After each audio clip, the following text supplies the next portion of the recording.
Shri S R Thakur प्रस्तुत इयत्ता 9वी विषय विज्ञान व तंत्रज्ञान भाग 1 प्रथम घटक चाचणी क्रमांक 2 उत्तरासह गुण 20 वेळ 1 तास। विद्यार्थी मित्रांनो, व्हिडिओ आवडल्यास व्हिडिओला लाईक करा, शेअर करा आणि जर सबस्क्राईब केले नसेल तर सबस्क्राईब करा।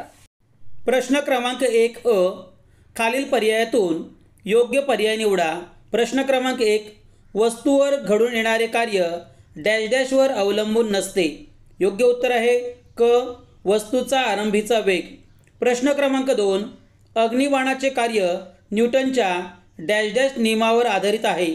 योग्य उत्तर आहे क, तिसरा नियम। प्रश्न क्रमांक 3, विभवांतराचे एकक डॅश डॅश आहे। योग्य उत्तर आहे अ, व्होल्ट। प्रश्न क्रमांक 1 ब, योग्य जोड्या लावा अ गट ब गट। प्रश्न क्रमांक 1, मुक्त इलेक्ट्रॉन। योग्य उत्तर आहे ब, क्षीण बलाने बद्ध। प्रश्न क्रमांक 2, एकसर जोडणी। योग्य उत्तर आहे अ, परिपथातील रोध वाढवणे। प्रश्न क्रमांक 2 अ, खालीलपैकी कोणतेही 3 उपप्रश्न सोडवा। प्रश्न क्रमांक 1, विराम अवस्थेतील वस्तूची गती एकसमान समजली जाते, कारण लिहा। विद्यार्थी मित्रांनो, पुढे उत्तर दिलेले आहे, काळजीपूर्वक पहा। प्रश्न क्रमांक 1, विराम अवस्थेतील वस्तूची गती एकसमान समजली जाते। उत्तर, ज्या गतीमध्ये वस्तू खूप लहान व समान कालावधीत समान अंतर कापते तिला एकसमान गती असे म्हणतात। 2, विराम अवस्थेतील वस्तूची चाल कायम शून्य असते, म्हणजेच कोणत्याही कालावधीत वस्तूने कापलेले अंतर समान येते, म्हणजेच विराम अवस्थेतील वस्तूची गती एकसमान समजली जाते।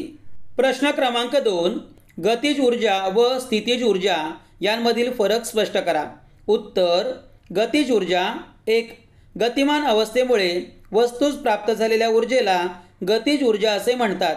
स्थितिज ऊर्जा 1, वस्तूच्या विशिष्ट स्थितीमुळे किंवा आकारामुळे किंवा संरूपणामुळे त्या वस्तूमध्ये जी ऊर्जा सामावलेली असते तिला स्थितिज ऊर्जा असे म्हणतात। गतिज ऊर्जा 2, गतिज ऊर्जा ही एकाच स्वरूपात असून कार्य घडून येण्याकरता तिचे अन्य प्रकारच्या ऊर्जेत रूपांतर होणे आवश्यक नसते। 2, स्थितिज ऊर्जा।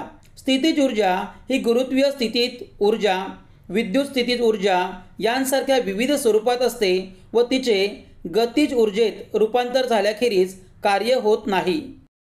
प्रश्न क्रमांक 3, एका विद्युतवाहक तारेतून 0.4 अँपिअर इतकी विद्युतधारा सतत 5 मिनिटे प्रवाहित होत असेल तर त्या तारेतून प्रवाहित होणारा विद्युतभार किती असेल? विद्यार्थी मित्रांनो, हे उदाहरण सोडवण्याचा प्रयत्न करा। प्रश्न क्रमांक 4, आकृतीला नावे द्या। इथे आकृतीला नावे दिलेली आहेत, ती काळजीपूर्वक पहा। ॲमीटर, व्होल्टमीटर, विद्युतधारा, विद्युत घट। विद्यार्थी मित्रांनो, दिलेली आकृती काळजीपूर्वक पहा आणि नावे देण्याचा प्रयत्न करा। प्रश्न क्रमांक 3, खालील उपप्रश्न सोडवा, कोणतेही 3। प्रश्न क्रमांक 1, प्रत्येकी एक उदाहरण लिहा।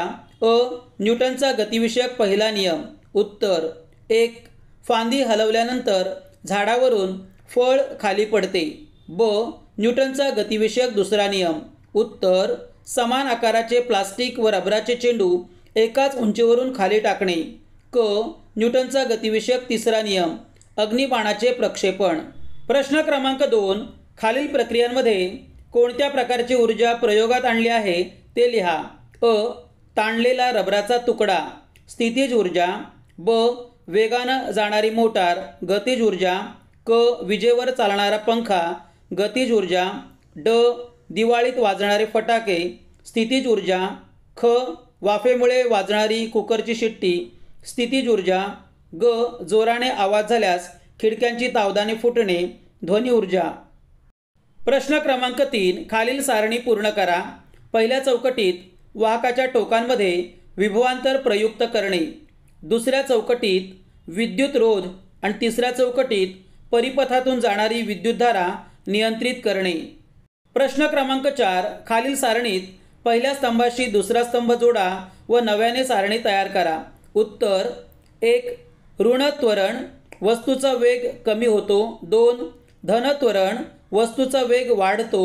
3, शून्य त्वरण, वस्तूचा वेग स्थिर राहतो। प्रश्न क्रमांक 5, वीज वापराच्या बाबतीत तुम्ही कोणती काळजी घ्याल? कोणतेही 3 मुद्दे लिहा. विद्यार्थी मित्रांनो, उत्तर पुढे दिलेले आहे, ते काळजीपूर्वक पहा. प्रश्न क्रमांक 5. वीज वापराच्या बाबतीत तुम्ही कोणती काळजी घ्याल? कोणतेही 3 मुद्दे लिहा. उत्तर: 1. घराच्या भिंतीवर बसवायचे विद्युत कळ व सॉकेट लहान मुलांचे हात पोहोचणार नाहीत एवढ्या उंचीवर असावेत, म्हणजे ते पिन वा खिळ्यासारख्या वस्तू प्लगमध्ये घालू शकणार नाहीत. प्लग काढताना प्लग धरूनच खेचावे, वायर खेचू नये. 2. विद्युत उपकरणाची सफाई करण्यापूर्वी त्याचे बटन बंद करून विद्युतधारा खंडित करावी आणि त्याचा प्लग सॉकेटमधून बाहेर ठेवावा. 3. विद्युत उपकरण हाताळताना तुमचे हात कोरडे असले पाहिजेत. तसेच अशा वेळी रबर तळ असलेली पादत्राणे वापरूनच विद्युत उपकरणे हाताळावीत. रबर हे विद्युतरोधक असल्यामुळे अशी पादत्राणे वापरल्यास उपकरणे वापरणाऱ्या व्यक्तीच्या शरीरातून विद्युतधारा जाण्याचा धोका टाळता येतो. 4. विद्युत धक्का बसणारी व्यक्ती तशीच तारेच्या संपर्कात राहिली तर ताबडतोब मुख्य बटन बंद करा व जर मुख्य बटन दूर अंतरावर असेल किंवा त्याची जागा तुम्हास माहिती नसेल तर शक्य झाल्यास सॉकेटमधून प्लग बाहेर काढा. हेही शक्य नसेल तर लाकडी वस्तूच्या साहाय्याने त्या व्यक्तीला तारेपासून दूर ढकला. विद्यार्थी मित्रांनो, हा पेपर केवळ सरावासाठी दिलेला आहे. हा पेपर सुंदर हस्ताक्षरात फुलस्केप पेपरवर लिहा. विद्यार्थी मित्रांनो, आपल्या या चॅनेलवर प्रथम घटक चाचणी, प्रथम सत्र परीक्षेचे तसेच द्वितीय घटक चाचणी व द्वितीय सत्र परीक्षेचे सर्व पेपर उपलब्ध आहेत. असेच नवनवीन व्हिडिओ पाहण्यासाठी व्हिडिओला लाईक करा, शेअर करा आणि जर सबस्क्राईब केले नसेल तर सबस्क्राईब करा. धन्यवाद.